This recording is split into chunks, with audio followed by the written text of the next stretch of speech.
Two bright college students disappeared without a trace. No bodies, no calls, no answers. Just silence. For 6 long years, their families searched, prayed, posted flyers that faded in the rain. Then one day, a random user on Google Street View zoomed in on an alley behind an old bar and noticed something strange inside the open trunk of a parked car. That single photo cracked open a case the police had buried in cold files. What followed was a chain of discoveries so disturbing it would turn a town inside out and reveal a truth no one was prepared to face. Welcome to Echo Stories. Subscribe and hit the bell icon for more stories. Part 1: The Day They Disappeared. April 9th, 2010. Sarah Thompson and May Chen, best friends and roommates, left their dorm at Bright College for what was supposed to be a typical Friday night. Sarah texted her dad at 10:47 p.m. "Out with May, don't wait up, love you." That would be the last time he ever heard from her. The girls were seen at a club called Chrome, a local student hotspot. But after that, they vanished. Police scoured dorm rooms. Sarah's economics textbook still lay open on her desk.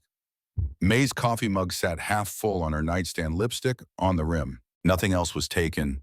No signs of a struggle. No calls. No withdrawals from their bank accounts. No trace. The community rallied. Candlelight vigils. Missing person posters.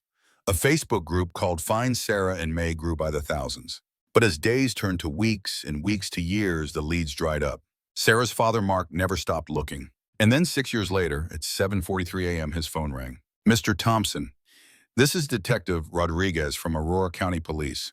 We found something. I need you to come in." Mark's heart nearly stopped. He asked if it was Sarah, but the voice on the other end said something else. "We discovered the remains. They belong to May Chen." Mark collapsed onto his bed, and the guilt hit him before the relief faded. Because May was someone's daughter too. Part 2. Buried beneath the pines. Detective Rodriguez explained that a hiker had stumbled across a shallow grave while walking his dog through a rarely used forest trail 30 miles north of campus. At first, it looked like trash scraps of clothing poking through dry earth. But when authorities arrived, they uncovered a body wrapped in a faded blanket. The dental records matched May Chen. The autopsy revealed she had been strangled. She'd likely died the same night she disappeared. But there was no trace of Sarah. Not in the grave, not anywhere near it.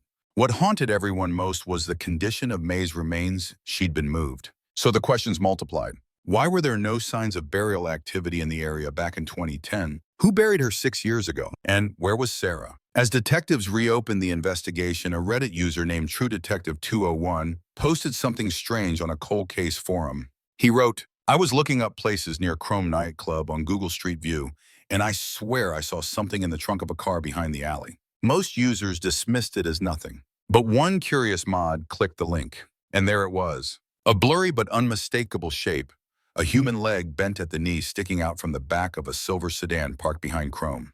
Timestamped April 2010. The same weekend the girls vanished. Police pulled the archived Google images and enhanced the shot. It wasn't just a leg. It was a girl's shoe, pale blue Converse, the same style May wore.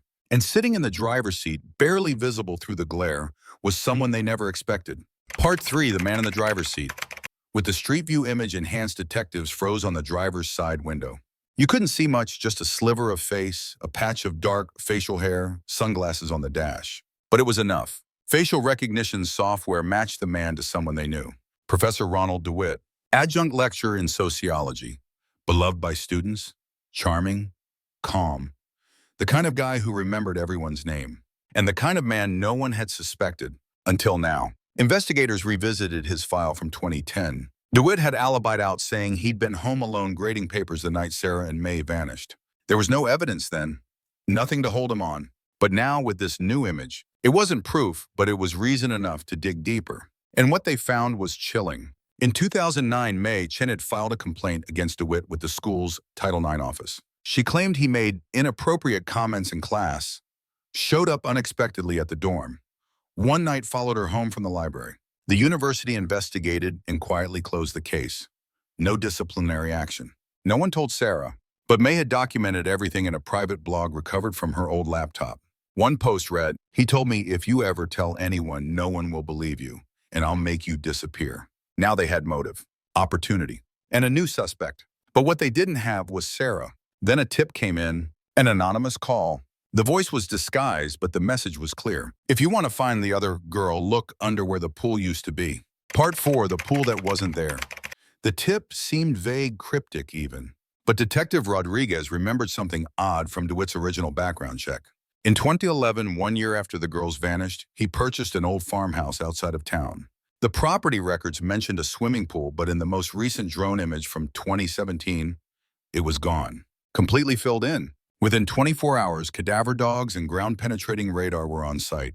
By noon, they hit organic material beneath compacted soil. At 2:15 p.m., they unearthed a second body, this time buried in a shallow concrete-lined trench beneath where the pool's deep end had once been. Dental records confirmed it's Sarah Thompson. Clutched in her hand was a small silver pendant, one her father had given her before college. The autopsy showed defensive wounds. Sarah had fought.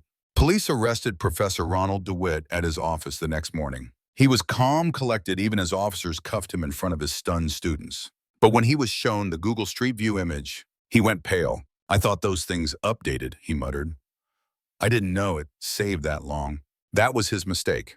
The internet remembered, and it had finally caught up.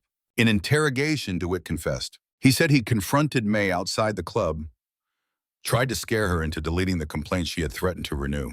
Sarah had intervened. He panicked. He drugged them. He drove them out of town. May died first. Sarah lived 2 more days before he buried her under the filled-in pool. He thought he had buried every trace. But he forgot one thing. Google never forgets. Part 5, Justice in the Frame. Ronald DeWitt was charged with 2 counts of first-degree murder, unlawful imprisonment, and obstruction of justice. In court, he showed no emotion. But in the gallery, the families of Sarah and May sat side by side. They held hands when the verdict came in, guilty on all counts. He was sentenced to life without parole. The judge called him a predator hiding in plain sight, a man who manipulated trust, power, and silence. But it was a mistake, his belief that nobody was watching, that sealed his fate. Today, the Chrome nightclub is closed. The alley where the photo was taken is sealed off. But on a laminated poster still pinned to the town library's bulletin board, 2 smiling faces remain. Sarah and May. The caption reads, "Always seen, never forgotten." And that Google Street View photo, it's now used in digital forensics training across the country. Because it reminds us of something powerful. The world is always recording. Sometimes the truth is hiding in plain sight, just waiting for someone to zoom in. If this story moved you, share it. Not just for Sarah and May, but for the people still searching, still waiting, still hoping. Subscribe to Echo Stories for more chilling mysteries, emotional truth, and the quiet heroes who refuse to let questions go unanswered. Because justice doesn't always come quickly, but it always arrives, even if it takes 6 years and 1 blurred photo.